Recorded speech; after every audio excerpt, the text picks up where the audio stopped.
But coach would say something, players would say, okay, coach. Now it's evolved to, like you said, where kids want to know why. It has to be. It has to be, because what happens is in today's time compared to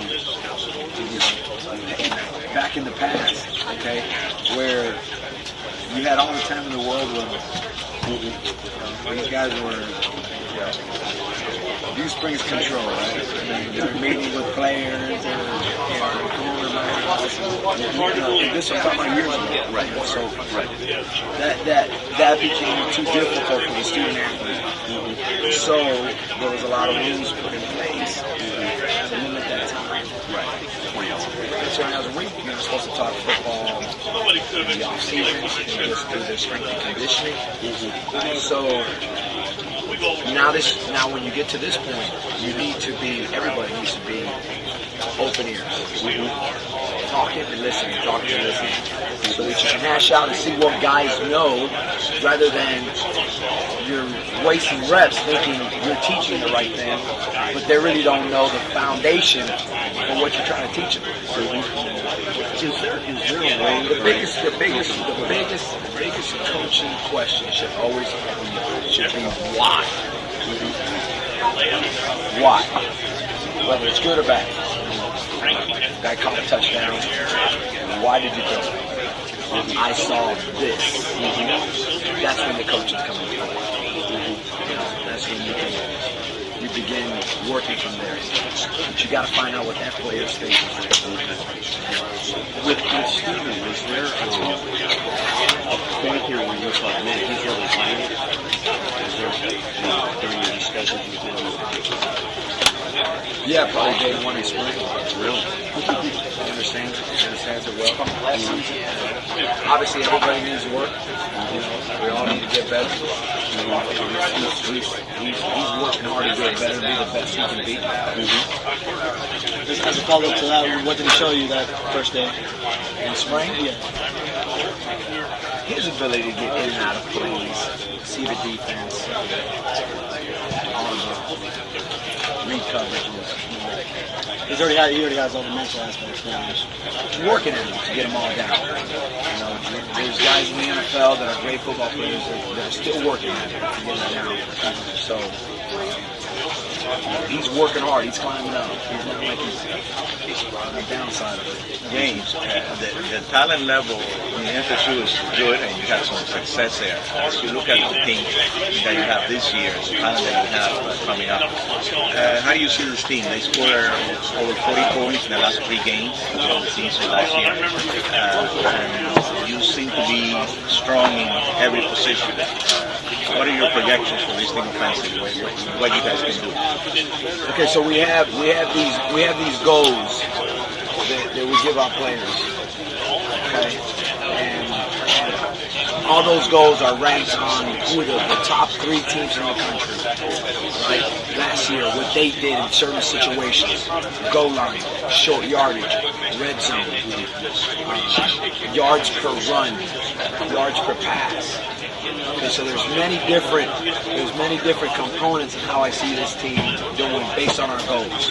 Okay, so for us to be a top 3 team in the country, we got to reach these goals. Sometimes it's not. Sometimes it is scoring 45 points, 50 points in a game. But you think you can be as good as a top 3 team offensively? That's what you're saying. Right. I think that's what we're striving to meet. That's our goal. Otherwise, I would put the average top 10. Some teams do it. Some teams, average top 10. They figure out their goals. We're giving our guys high goals, high expectations. To be that type of team. Now. It's funny, certain teams that reach certain categories and they're the best at certain categories, and you see how they do it. It's the process of doing it. It's not really the outcome of what's your average, but it's really your outcome of what are your goals. Did you win third down? Were you 45% on third down? Were you 100% on third and 1 and 2? And you got in the red zone, were you 100% scoring? Did you walk out of there with points? where you 80% touchdown ratio. So those are the challenges. So we're out there in practice. Our challenges are, are we getting these goals in those certain situations? Does that make sense? That makes sense. I was just going to say, along with that, how do you balance, letting it fly, letting guys play freely with, you want to limit turnovers? How do you balance it? You can't have turnovers. You can't have turnovers. And when turnovers happen, they have to happen in one way in practice so you can teach from it. That's the biggest thing. So you're asking how do you eliminate them? I teach them. I teach them. How good can Stephen Morris be? What upside do you see with him? He's extremely talented physically with his arm.